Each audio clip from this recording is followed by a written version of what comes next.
Gary Rainey, President of the Florida Professional Firefighters. We represent 25,000 members across the state of Florida, from Key West up to the Panhandle. Only professionals, however. We are also want to thank Senator Latvala for his efforts to try and Senator Norman as well, to try and resolve some of the objections we have to Senate Bill 1128. And it looks like we're well on the way of getting some of those issues resolved. A couple of points that haven't been made yet, and I know there's some other people who want to talk here that are from further distances from the state than I am here in Tallahassee, so I won't take too much time. But one of them is I was glad to see that the League of Cities has finally got on board and stated that the proper place for this negotiations at the local government through collective bargaining for pensions. That's what it was refreshing to hear that. The collective bargaining here in the state of Florida is a requirement that's required by the state constitution, and every city has the unequivocal, unilateral right to impose any change in the collective bargaining agreement they choose to, and it's unappealable. Everybody needs to understand that.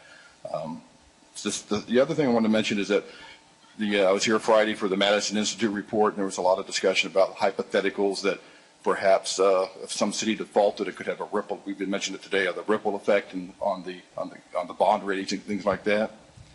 If you all remember, in 1996, the largest city in the state of Florida basically went bankrupt. They declared a financial emergency. They asked Governor Childs to appoint an oversight board, and for 5 years they were under the oversight board of the state to pull them out of it had nothing to do with their pension. It was due to mismanagement and corruption. But that city, the county that they were in, city of Dade County at that time, now Miami-Dade, their bond ratings weren't affected. Neither was the city of Miami. Neither was the city of Miami Beach, city of Coral Gables. So the ripple effect, although I'm not sure what the gentleman from Madison was referring to, he mentioned Valencia. I think he meant Vallejo, California. Their problem there. But here in Florida, we don't have to hypothesize what would happen, because it's already happened here within the last 10 years, actually.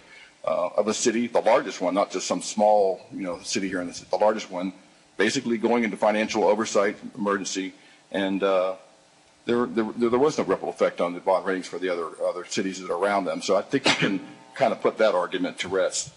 And finally, I just want to mention that the reason probably that some of you maybe feel that you're getting too many calls still is because the majority of firefighters in the state of Florida are in the Florida retirement system. And that issue, for putting them into 401k is still unresolved. And try not to talk about that issue. We have too many people speaking today to talk about that today. Please. The only reason I mentioned it is because you mentioned the calls, and until that gets resolved, and we'll talk about it on Thursday. But that's one reason why there's still a great deal of concern out there. So thank you very much. Thank you, Jim.